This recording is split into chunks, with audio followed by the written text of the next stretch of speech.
Amaury Baradon a décidé de s'intéresser cette semaine à la protection des données, les vôtres comme les miennes, car sur Internet, la transparence n'est pas toujours de mise. Et pour sensibiliser sur le sujet, Amaury nous fait découvrir un jeu créé par des spécialistes. On l'écoute.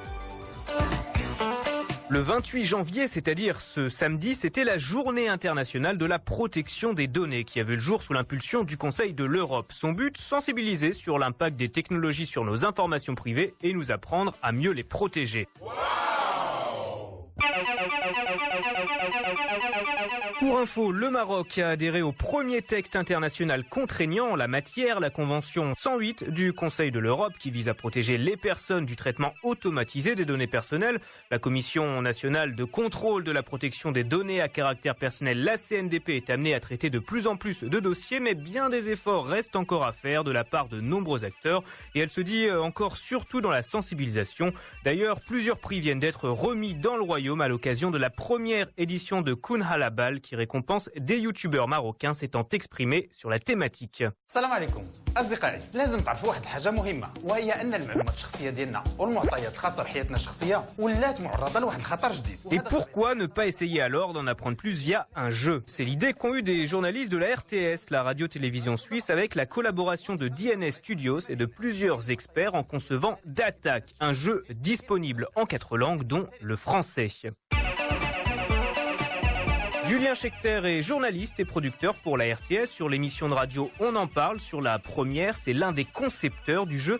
Alors ce qu'il faut savoir tout d'abord, c'est que Dattack est l'aboutissement d'une enquête participative sur le long cours lancée dans le cadre de votre émission. On a mené cette enquête pendant 18 mois en s'attachant d'abord à essayer de récupérer nos données personnelles. Donc on a interpellé toute une série d'administrations, d'entreprises qui pouvaient posséder des données sur nous. Et de là, on a vraiment enquêté sur tout ce qui était fait de nos données pour rendre ces 18 mois d'enquête, ces nombreux sujets, plus d'une centaine d'articles. On est venu à cette idée de Serious Game. Et dans Serious Game, il y a évidemment de l'information et du sérieux, mais on a aussi voulu rendre ça vraiment ludique parce que c'est peut-être pas le sujet le plus sexy, la protection des données. On s'est attaché à faire un jeu qu'on espère à la fois intéressant mais plaisant aussi. Dans Dattack, on incarne donc un jeune diplômé qui accepte un emploi d'assistant du maire. On va devoir prendre des décisions qui impliquent évidemment les données personnelles. Elles nous font gagner de l'argent virtuel, des points d'expertise, mais elles consomment du temps et on nous renseigne à chaque fois sur les conséquences de nos décisions. C'était vraiment l'idée de se remettre un petit peu dans la vie réelle. On a voulu recréer ces dilemmes entre le temps que vous dépensez, l'argent et puis l'expertise qui est votre score final et là où vous montrez que vous avez compris les enjeux de la protection des données. Par exemple, est-ce que je prends la carte de fidélité de ce magasin qui va m'apporter peut-être des avantages financiers mais qui d'un autre côté va transmettre toute une série de données à une entreprise.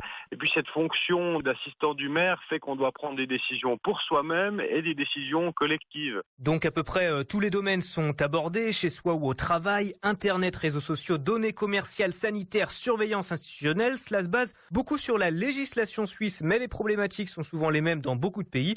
Et on se rend compte au final qu'il est très compliqué de toujours veiller à la protection de ces données, car on peut y perdre dans le jeu son temps, puis son emploi, donc son argent et tout le reste.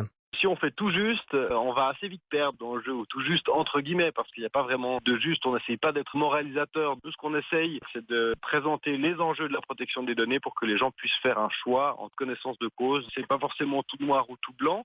Il y a aussi des avantages, notamment dans la recherche. On fait beaucoup de progrès grâce à toutes les datas qui sont récupérées. Mais est-ce que vous avez envie de transmettre avec votre bracelet connecté vos données de santé à votre assurance qui pourrait vous facturer dans l'avenir en fonction du nombre de pas que vous faites chaque jour? On pense que là, il y a des enjeux sur lesquels il faut se réveiller aujourd'hui et pas seulement attendre que ça arrive demain. Au-delà du jeu de base, vous avez aussi inclus des mini-jeux et des vidéos de youtubeurs sur la protection des données que l'on peut débloquer.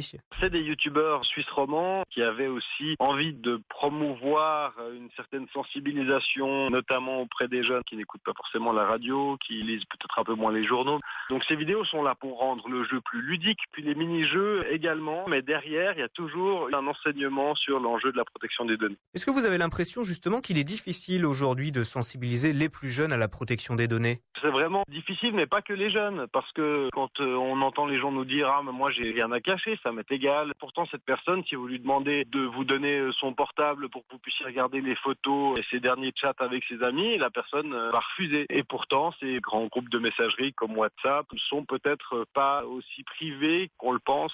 Ça nous rend tellement la vie facile aussi, ces données. C'est pour ça qu'on essaie de montrer aussi dans le jeu des aspects très positifs. Si vous cherchez un restaurant, par exemple, on va vous proposer ceux qui sont proches de vous. S'il n'y avait aucune donnée récupérée sur vous, on ne saurait pas si vous êtes au Maroc, en Suisse ou aux États-Unis. Donc, devant la facilité d'utilisation et de l'autre côté, la difficulté de lire des conditions générales, on essaye à travers ce jeu de montrer qu'on peut faire autrement, qu'on peut faire les choses aussi consciemment, c'est-à-dire qu'on peut installer une application et par exemple peut-être juste être attentif à quels accès elle demande. Une application qui sert de lampe de poche mais qui vous demande accès à vos contacts, il y a peut-être quelque chose derrière. Merci Julien Schechter, je le rappelle, co-créateur du serious game Dattack, jouable sur dattack, datak.ch.